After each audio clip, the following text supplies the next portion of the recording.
자, 녹화를 하고, 자, 2016년 11월 17일 목요일 아침 시황방송 시작하도록 하겠습니다. 자, 저는 절제 주식투자연구소 전문가 절제의 신입니다.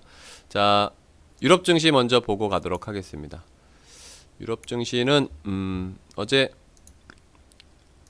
그리스가 좀 큰 폭으로 좀 올라갔고요. 네, 러시아, 신흥국이 좀 약하면서 선진국이 좀 약하면서 신흥국 쪽으로 뭐 통화 약세를 기록했던 여러 국가들이 좀 반등이 좀 나오는 것 같아요. 어제 해외 시장 보니까 어제 뭐 주요 지수인 뭐 프랑스, 이탈리아, 독일, 영국 다 비슷하게 빠졌죠. 0.6에서 한 0.7% 정도 이렇게 좀 조정이 좀 나온 것 같습니다.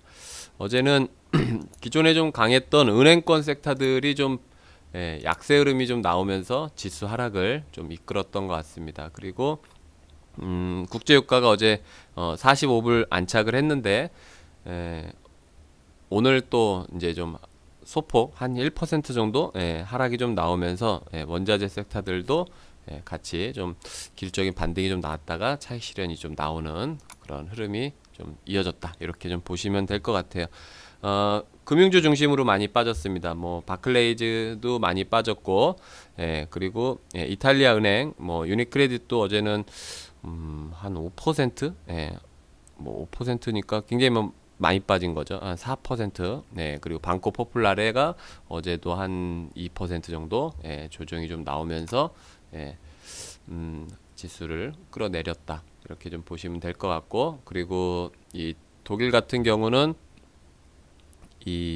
뭐 제대로 상승한 기업이 없었어요. 어제는 그러니까 뭐 자동차, 뭐 수출 섹터들이 많지 않습니까? 자동차주들도 어제는 좀 조정이 나왔고, 그리고 은행권 뭐 코르메치뱅크나 도이치뱅크 이런 쪽에서도 좀 조정이 좀 나왔고요. 그리고 어제 그러니까 하루 전 항공주들이 좀 강했는데 어제 항공주들이 하루 만에 그냥 다시 꺾이면서 좀 조정이 좀 나왔습니다. 루프트한자가 어제 한 3% 정도 올라갔다가 오늘 한 4% 빠졌으니까 뭐 거의 상승한 게 아닌 거죠. 그래서 하루 만에 조정이 다 나오는 그런 흐름이 좀 나왔다, 이렇게 보면 될 것 같아요. 이온도 어제는 좀 많이 빠졌어요. 한 2% 정도 빠졌는데 이것도 원자재 섹터들인데 이것도 같이 좀 조정이 나왔네요, 보니까. 그리고 자동차 섹터들 전체적으로 뭐 프랑스, 독일 뭐 요 르노나 뭐 푸조, 뭐 다임러, 벤츠, BMW, 폭스바겐 이런 거 다 같이 조정 나왔고, 그리고 금융주들, 보험사들까지 어제는 조정 다 같이 좀 나왔다, 이렇게 보면 되겠습니다. BNP 파리바나 뭐 악사, 소시에트 제네럴 이런 금융 전반적으로 다 조정이 좀 나오는 그런 하루였습니다. 그리고 좀 좋았던 게 제약주들이 어제는 좀 반등이 좀 나왔어요. 제약주들. 뭐 큰 폭으로는 아니지만 그래도 지수 뭐 상승할 때 이제 좀 소외를 좀 받았던 이런 섹터들이 반등이 어제는 좀 나온 것 같습니다. 그렇게 좀 보시면 될 것 같고, 아시아 증시 한번 보도록 하겠습니다. 아시아 증시. 아메리카 증시. 자, 어제 브라질이 한 1.8%, 그리고 필라델피아가 좀 연일 강하죠. 그래서 나스닥이 좀 상승폭이 좀 나와주는 것 같고, 그리고 S&P나 다우는 조금 쉬어가는 그런 흐름이 좀 나오고 있습니다. 그리고 칠레도 좀 큰 폭으로 좀 올랐네요. 최근에 뭐 구리값이 좀 급등하지 않습니까? 그래서 칠레 증시가 구리값 급등하는 거에 비하면은 요즘에 좀 약해요. 약한데 그 이제 원인이 달러가 너무 강하다 보니까 이런 신흥 국가들이 좀 피해를 좀 보는 거죠. 근데 이제 구리값이 올라가게 되면 전 세계에서 아마 구리를 30% 정도는 칠레가 생산을 하니까, 칠레 국가에서. 그러니까 뭐 원래 펀드멘털이 지금 굉장히 강해지는 건데 이 제품 가격이 올라가니까, 그럼에도 불구하고 지금 그 부분을 이 달러 강세 때문에 좀 반영을 좀 못하고 있다, 이렇게 좀 보시면 될 것 같습니다. 어제 뉴욕 증시에서는 애플이 오랜만에 좀 큰 폭으로 좀 상승이 좀 나왔습니다. 애플이 한 2.7% 정도 뭐 대형주 치고는 뭐 많이 올라간 거죠. 그리고 IT 섹터들, 마이크로소프트도 어제는 좀 좋았고, 그리고 기존에 좀 강했던 요 은행권 중심으로 좀 조정이 좀 많이 나왔습니다.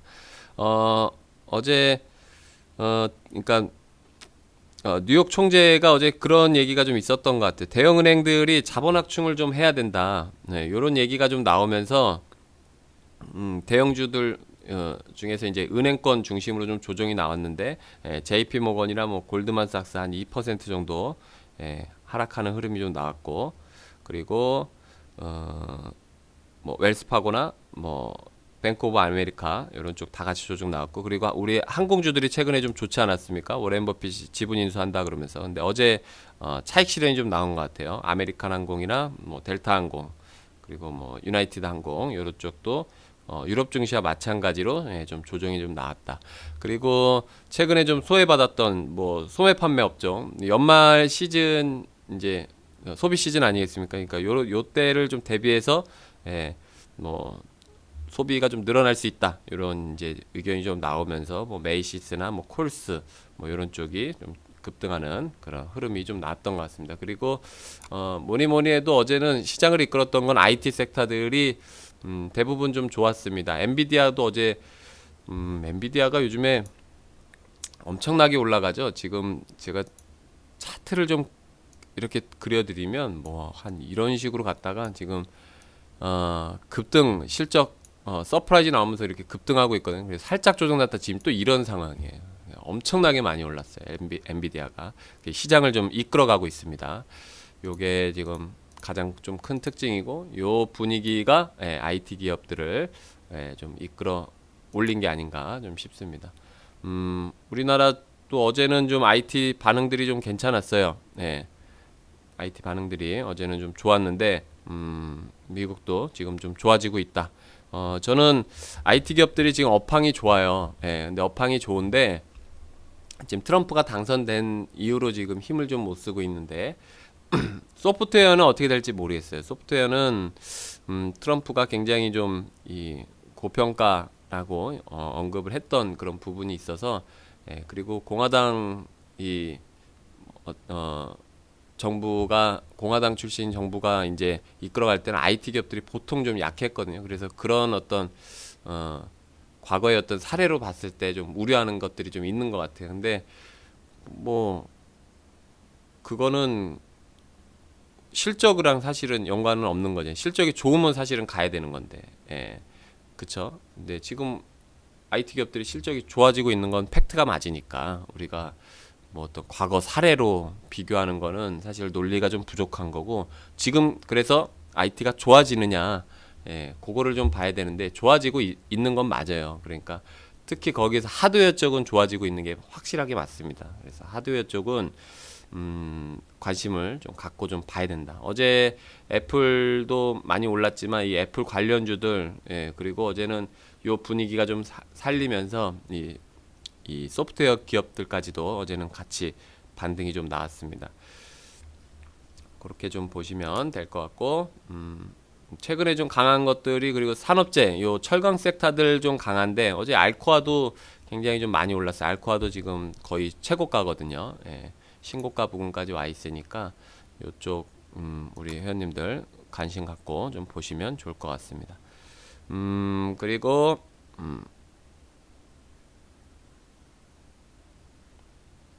아메리카 지수 보죠. 뭐 여기까지 보고 아메리카 지수 보도록 하겠습니다. 자, 어제 인도네시아가 좀 급등이 좀 나왔고요. 일본, 그리고 대만이 지금 9,000포인트를 좀 깨졌는데, 여기서 저가 매수가 좀 들어오고 있는 것 같습니다. 코스피도 어제는 오랜만에 좀 반등이 좀 나와줬고, 상해가 3,200포인트에서 위안화가 지금 계속 좀 절하 흐름이 좀 나오면서 여기에서 지금 눈치를 좀 보는 것 같아요. 홍콩 H, 그리고 홍콩 H, 홍콩 항생 이쪽도 좀 어제 조정이 좀 나오는 그런 흐름이었는데, 최근에 좀 일본 증시만 강하고 아시아에서 대부분 다 지금 좀 왕따를 좀 당하고 있는 상황입니다. 안녕하세요. 네, 왕따를 좀 당하고 있는 상황인데, 요 흐름이 좀 바뀔 수도 있으니까요. 우리 회원님들 조금만 더 기다리시면 좋을 것 같고요. 어제 일본 증시 같은 경우는 어제 대부분 이제 좀 인프라 관련된 섹터들이 좀 많이 올라갔던 것 같아요. 그러니까 내수 기반으로 하는 기업들이 좀 많이 올라갔다. 요 인프라 관련주들, 뭐 전기 관련주들이라든지, 그리고 요 산업재 요런 섹터들, 요런 쪽이 좀 많이 좀 올라갔던 것 같습니다. 뭐 요즘에 최근에 일본 증시 뭐 전체적으로 분위기 좋은데, 어제 좀 약했던 거는 좀 그러니까 미리 좀 빠진 거죠. 아시아. 은행권이 좀 약했던 거 말고는 전체적으로는 다 좋았다라고 좀 보시면 될 것 같아요. 은행, 뭐 증권, 뭐 보험, 뭐 이런 쪽, 이런 쪽만 좀 약했던 것 같고, 어제 뭐 크게 하락을 나타내는 섹터는 없었다. 이렇게 좀 보여지네요. 그리고 요즘에 뭐 자동차는 상승폭을 좀 따라가지는 못해요. 지수 대비는 좀 약한데 자동차들까지도 어제는 좀 이렇게 소외를 받는 그런 흐름이 좀 나왔네요. 보니까 그렇게 좀 보면 될 것 같고, 코스피 한번 보도록 하겠습니다. 코스피 1979포인트, 뭐 아직 멀었죠. 시가총액 1300조도 안 되니까. 어제 상승 종목 한 600개, 하락 종목 한 200개 정도 나왔던 것 같습니다. 어제 전반적으로 골고루 좀 상승하는 그런 흐름이 좀 나온 것 같고, 어제는 삼성전자가 그래도 힘을 좀 못 쓰면서 지수 전반적으로 다 골고루 좀 상승이 좀 나온 것 같아요. 그리고 어제 기존에 좀 강했던 뭐 이런 은행들, 이런 것들 좀 쉬어줬고, 그러니까 좀 이렇게 순환매가 좀 돈 거죠. 기존에 강했던 섹터들이 좀 쉬고, 약했던 섹터들, 어제 신재생 에너지까지 반등은 뭐 크게는 아니지만 반등이 나왔으니까 지금 최근에 제일 약한 게 자동차랑 신재생 쪽 아니겠습니까? 근데 요쪽 뭐 반등이라고 하기도 좀 그런데, 자동차는 그냥 뭐 하락이 좀 멈춘 정도, 그냥 뭐 강보합 정도, 그 정도 그래도 반등이 나왔으니까 돈이 좀 이동을 했다. 기존에 좀 올라갔던 뭐 철강주들이 전강 후 약으로 이렇게 꺾이면서 돈이 좀 이렇게 순환이 된 게 아닌가 좀 싶습니다.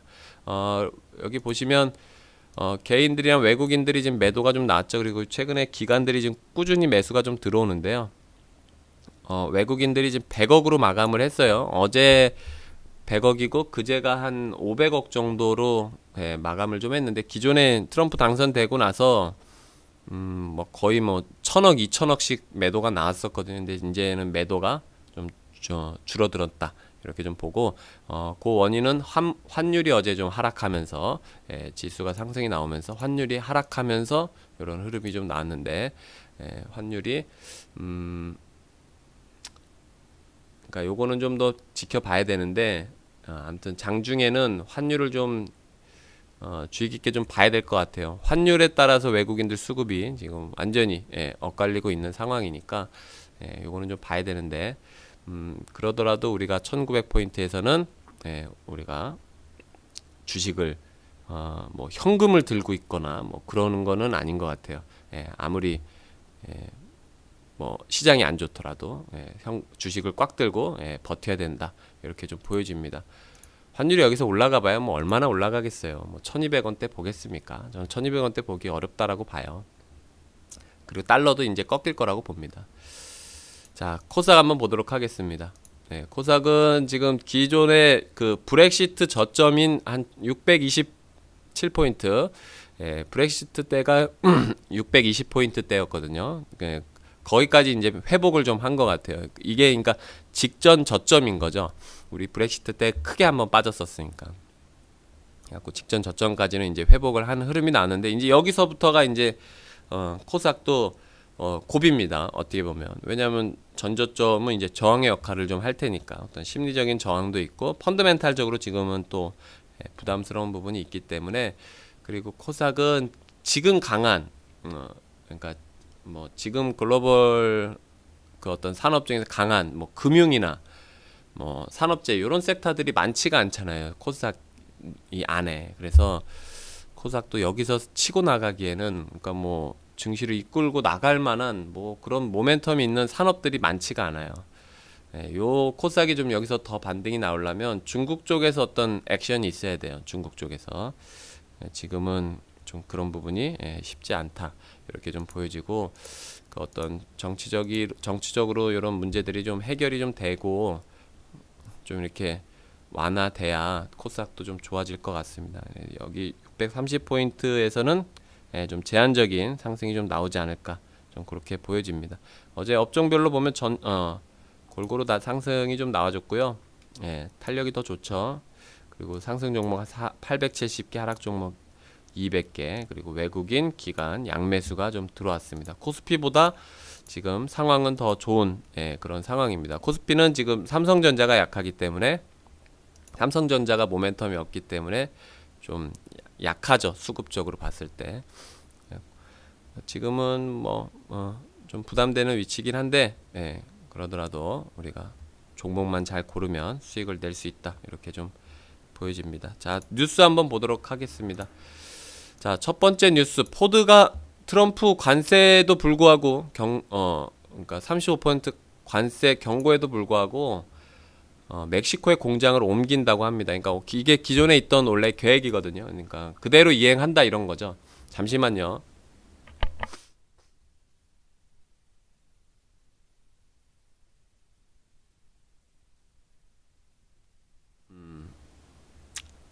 안녕하세요. 자, 물 좀 마셨어요. 네. 자, 자동차 기업 포드가 멕시코로 이제 공장을 옮긴다는 건데, 뭐 별로 걱정을 안 하는 것 같아요. 그러니까 트럼프 입장에서는 포드가 너네가 미국 내 자동차 공장을 증설을 해야 미국인들이 일자리도 늘어나고 그러지 않겠냐, 이제 이러는 거거든요. 근데 포드 입장에서는 멕시코가 인건비가 굉장히 쌉니다. 이번에 기아 자동차도 멕시코로 공장을 이전을 했죠. 이게 뭐 해외 공장을 증설했다라고도 표현할 수 있는데, 사실은 이전한 겁니다. 왜냐하면 국내에 있는 소형차 라인을 그대로 가서 옮겨간 거거든요. 새롭게 만든 게 아니라 기존에 이제 작은 차들 만들었던 뭐 레이나 뭐 모닝 이런 것들 있잖아요. 그 소형차 그 생산 라인을 이동한 거거든요. 그래서 이게 왜 그러냐면 멕시코가 인건비가 굉장히 싸요. 미국도 그렇고 국내도 그렇고 이 자동차 이 생산 라인에 있는 이 엔지니어들 뭐 그쪽 인건비가 되게 비싸지 않습니까? 현대차보다 기아차가 평균 인건비가 더 많이 나거든요. 근데 이제 멕시코 인건비가 5분의 1 정도밖에 안 되니까, 뭐 100만 원에 한 명당 뭐 월급이 100만 원이다 그러면 멕시코는 20만 원만 줘도 충분히 이제 고용을 할 수가 있는 거죠. 그러니까 기업 입장에서는 이게 득이라고 판단을 하는 거예요. 관세 35% 내더라도 이게 더 득이다라고 하는 거죠. 그리고 일단 운송 비용도 가깝고. 근데 이제 포드가 뭐 기아차처럼 이제 멕시코로 공장을 이전을 하는데, 모르겠어요. 포드는 이제 자유와 어떤 공정에 있어서 그러니까 무역에 있어서 공정해야 된다, 이제 이런 건데, 그렇게 되기를 트럼프에게 바란다, 뭐 이제 이런 거거든요. 근데 35% 관세는 좀 이게 완화될 확률이 높지 않을까. 왜냐하면 미국 기업들한테도 이게 피해를 많이 보거든요.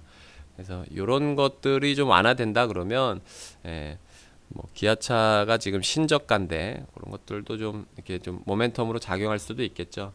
그래서 요거는 우리가 뭐 지금에 있어서, 그러니까 주식은 35%라는 관세가 지금 이 시장에서 나오는 이야기잖아요. 그러면 주식 시장은 미래 가치를 반영하는 시장이라서 이거를 35%의 밸류에이션으로 내려놔요. 주가가 항상 먼저 움직인다는 거죠.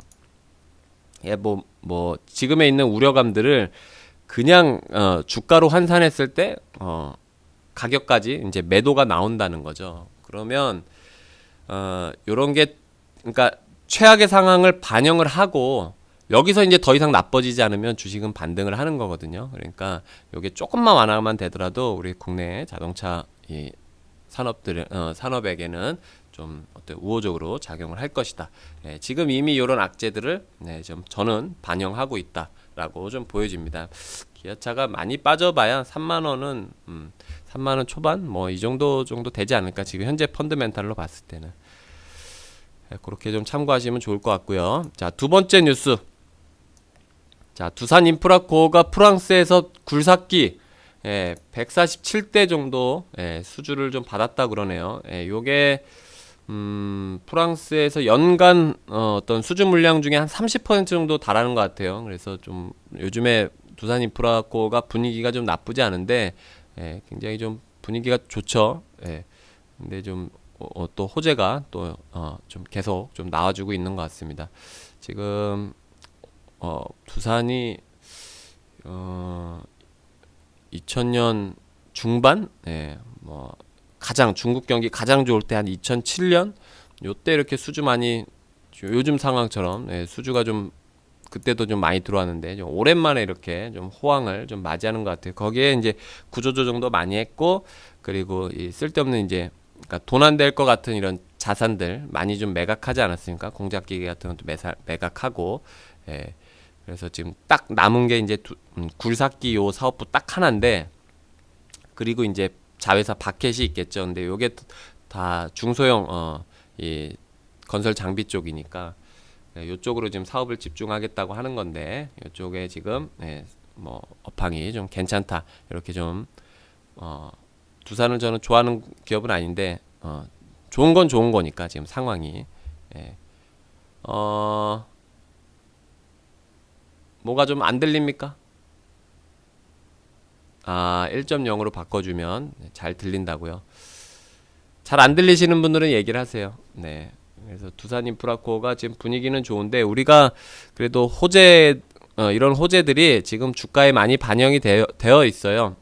트럼프 당선되고 나서 좀 급등하면서 많이 반영이 되어 있습니다. 그래서 추격 매수는 하지 마시고 만원에서 이 11,000원 부근은 두산인프라코어의 큰 저항 역할을 할 거예요. 저항 역할을.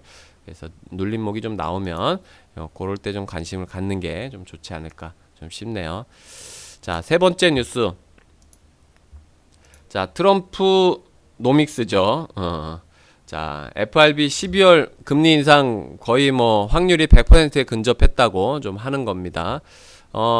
금리 인상은 거의 기정사실이 될 것 같아요. 근데 이제 우리 회원님들이 아셔야 될 게 오늘 밤에 옐런 의장이 이제 당선되고 그 FRB 이제 의장이죠. 옐런 의장이 아마 오늘 코멘트가 좀 있을 거예요. 그러니까 트럼프 당선되고 처음으로 있는 이제 코멘트거든요. 그래서 거기에 이제 뭐 금융정책 이런 것들이 얘기가 나오겠죠. 여기에 따라서 오늘 거의 뭐 12월에 금리 인상 할지 안 할지 여부가 좀 확실히 갈릴 것 같습니다. 그래서 오늘 밤을 사실은 유럽 증시도 그렇고 뉴욕 증시도 그렇고 그거를 좀 기다리면서 눈치 보기 흐름이 좀 나왔다라고 저는 보고 있어요. 그래서 금융주들도 그러면서 이제 좀 어떤 큰 어떤 이벤트를 앞두고 금융주들도 좀 눈치 보기 아니면 차익 실현 이런 게 좀 나왔다라고 좀 보여집니다. 그래서 오늘 밤이 좀 중요할 것 같고 여기 요 멘트에 따라서 금융주들은 다시 한번 반등이 좀 나올 수 있고 아니면 뭐 추가적으로 조정이 좀 나올 수 있겠죠. 근데 저는 뭐 금리 인상 할 확률이 높겠다. 저는 그렇게 좀 보여집니다. 근데 이제 여기서 코멘트가 중요한 게 점진적으로 이제 상승할 거냐 아니면 이렇게 좀 빠른 속도로 금리 인상의 어떤 자신감을 내비치면서 할 거냐에 따라서 금융주들이 좀 실망하느냐 아니면 환호하느냐 이게 좀 갈릴 것 같아요. 지금 이 채권 시장은 금리가 좀 빠르게 올라갈 것이다. 내년부터는 그렇게 지금 전망을 하고 있거든요. 근데 그 흐름에 맞춰서 지금 금융주들이 반등이 나오는 거예요. 전 세계적으로. 그리고 우리나라도 마찬가지고. 미국이 금리를 빨리 올린다면 우리나라도 금리가 빨리 올라갈 수밖에 없겠죠. 이런 것들을 지금 전 세계에서 반영을 하는 거거든요. 근데 오늘 이런 것들을 우리가 엿볼 수 있는 날이다 이렇게 좀 보여지고 금융주들은 저는 긍정적으로 내년 이후에도 계속 긍정적으로 좀 보고 있습니다. 그렇게 좀 보면 좋을 것 같아요. 자, 다음 뉴스. 지금 45분. 네, 다음 뉴스. 자, 국제선 유료 할증료가 지금 16개월 연속 0원입니다. 자, 국내선이 한 2,200원 정도 되는 거고, 국제선은 이제 0원이고, 지금, 그러니까 유료할증 지금 저유가 시대 아닙니까? 그러니까 유료할증료가 없는 거죠. 그래서 지금 소비자들한테는 좀 부담이 좀 덜한 부분이고 지금 그래 여행객 수가 지금 많이 늘어나고 있는데 제가 요거를 왜 갖고 왔냐면 내년부터는 제가 요거는 뭐 유료방에서 한번 얘기를 했지만 내년부터는 이 여행수들 있죠. 여행주들 이런 것들은 좀 관심을 좀 가져야 될 것 같아요. 항공주도 괜찮고, 항공주도 괜찮고, 여행사, 요런 회사들도 괜찮은데, 항공주보단 여행사가 좀 낫고, 대형 항공주보단, 그러니까 국적기보다는 저가 항공, LCC 항공이 훨씬 더 좋습니다. 제가 왜 대형 항공주는 좀 안 좋게 보냐면, 내년에, 공항을 하나 더 이제 늘어나게 되면 이 LCC 항공들이 많이 들어와요. 해외 LCC 항공들이. 그래서 이 노선이 늘어나게 됩니다. 그럼 경쟁이 더 심해져요. 그래서 이 저가 항공 쪽으로도 훨씬 더 유리할 것 같습니다. 이게 글로벌적으로 마찬가지예요. 그래서 이 LCC 요 항공들이 좀 저변이 좀 많이 확대되고 있거든요.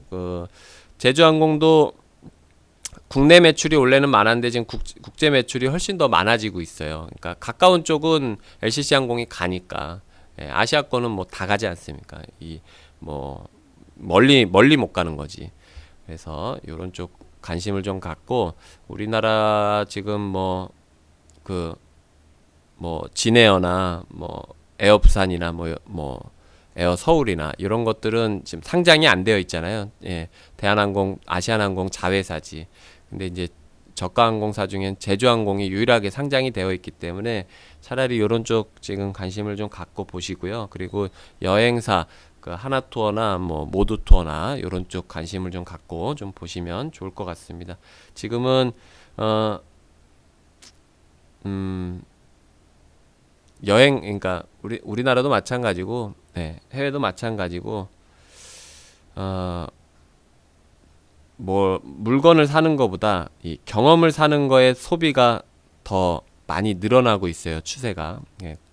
그런 관점에서 여행객 수는 꾸준히 지속적으로 성장할 수밖에 없다. 좀 그렇게 좀 보여집니다. 자, 5번째 뉴스. 국제 금값, 달러 14년 만에 최고치. 지금 이게 좀 글이 어렵죠. 달러가 14년 만에 최고치라서 국제 금값이 약보합이라는 거예요. 그쵸?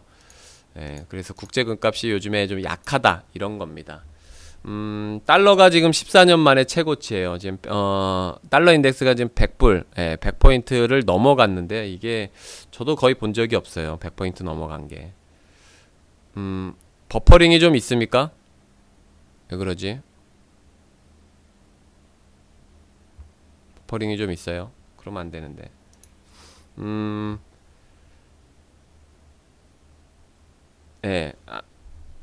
다시 한번 접속 한번 해줘 보세요.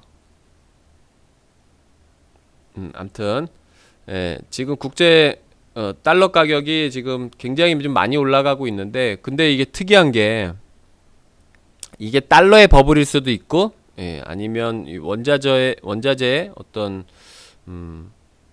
뭐 펀드멘탈이라 그럴까요? 뭐 그런 걸 수도 있어요. 지금 근데 달러가 원래 약하면 원자재가 떨어져야 되거든요. 금도 원래는 떨어져야 돼요. 달러가 강하면. 왜냐면 금은 달러로 환산할 수가 있는 거니까. 그쵸?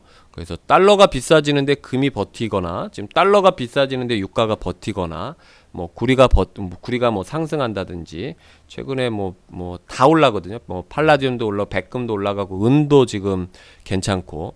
근데 이게 이상한 현상인 거죠. 달러가 되게 비싸지는데 원자재까지 같이 올라가는 게.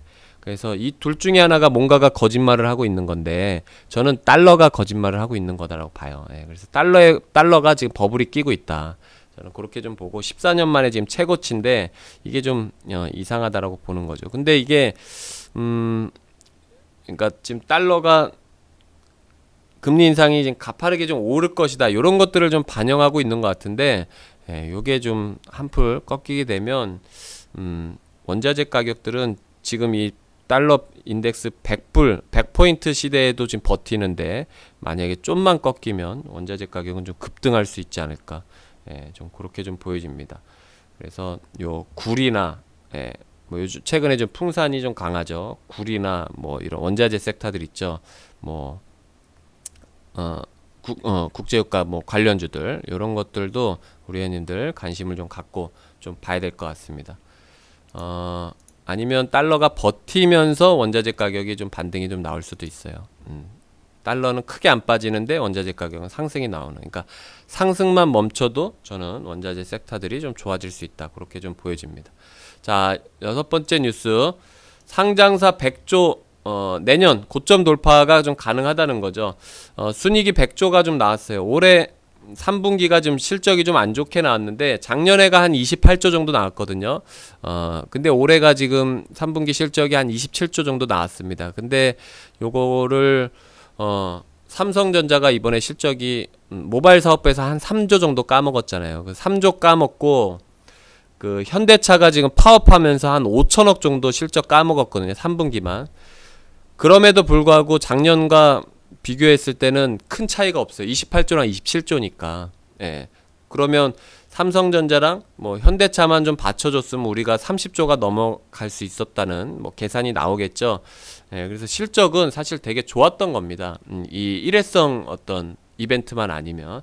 근데 그 부분을 뭐가 메꿨냐? 포스코가 일단 크게 메꿔줬고요. 포스코가 한 1조 정도는 메꿔줬고, 그 외에 이제 이런 금융주들이나 뭐 산업재 이런 쪽들이 좀 많이 실적이 좀 좋게 나오면서 좀 메꿔줬습니다. 그리고 한국전력 뭐 이런 것들도 같이 좀 메꿔줬고, 그래서 이런 지금 뭐 이런 산업재 섹터들이 굉장히 실적이 좀 빠르게 좀 좋아지고 있기 때문에 삼성전자나 그리고 현대차의 파업이 멈추고 삼성전자 좀 정상화 돌아가면 내년에는 100조를 넘어가는 게 거의 기정사실일 것 같아요. 그래서 우리나라 증시는 내년에 뭐 상장사 순이익이 100조가 넘어가는 건 금융위기 이후로 지금 두 번째거든요. 예. 2010년에 100조가 넘어갔었고 그 뒤로 한 번도 이제 못 넘어갔었는데 사상 최대 그러면 실적을 또 내는 겁니다. 그래서 내년 증시는 우리가 긍정적으로 좀 봐야 된다. 예, 이렇게 좀 보여지네요. 자, 7번째 뉴스. 삼성 바이오로직스 상장 후 대형 위탁 생산 계약이 이제 처음 이제 따낸 거죠. 신락이라는 기업한테 한 3천억 정도 의약품 위탁 생산 계약을 좀 따낸 것 같아요. 근데 이거는 뭐 계약 내용은 이게 비밀리, 경영상 이제 비밀 유지를 해달라 그러면서 이제 공시를 이제 자세한 내용은 공시를 못하게 지금 되어 있는데 뭐 수주를 따냈다는 것 자체가 좀 대단한 거죠. 이게 존슨앤존슨 자회사입니다. 존슨앤존슨 이 자회사로 얀센도 있고 신락도 있는데 요거는 이제 스위스 본사를 둔 의약품 회사거든요. 근데 뭐 어쨌든 글로벌 기업한테 따낸 거니까 좀 긍정적이라고 좀 봐도 될 것 같은데요. 삼성 바이오로직스는 요게 뭐 지금 최근에 관심 있는 분들 많더라고요. 요게 근데 지금 좀 버블이 좀 껴있는 상태라고 전 봐요. 지금 시가총액 11조니까 어제 좀 조정이 좀 나왔는데 요게 오늘 뭐 요러한 호재성 뉴스로 반등이 나온다 그러면 요거는 차익 실현 기회로 좀 삼아야 된다. 이렇게 좀 보여집니다. 호재에 따라붙지 마시길 바라겠습니다. 자, 마지막 뉴스. 자, 8번째 뉴스죠. LG 디스플레이 올레드 시장에서 지금 지위가 향상 중 뭐 이렇게 좀 얘기가 나오고 있어요. 지금 LG 디스플레이가 최근에 좀 조정이 좀 많이 나왔는데 우리 회원님들이 요거를 좀 아셔야 돼요. 올레드가 그러니까 시장이 커지면 LG 디스플레이가 독점이에요. 이게 독점. 그러니까 소형 올레드는 뭐 삼성 디스플레이가 있긴 하지만 대형 쪽으로는 독점입니다. 그래서 이 지위가 향상하고 있고 수율이 개선되고 있고 그러면 어느 업체든 어느 패널 업체 어느 세트 업체든 이 LG 디스플레이를 선택할 수밖에 없는 거예요. 수주를 그렇잖아요. LG 디스플레이만 만들 수 있으니까 공급을 LG 디스플레이 쪽으로밖에 못 오겠죠. 그래서 이 독점적 시장 지위를 갖게 되는데 이게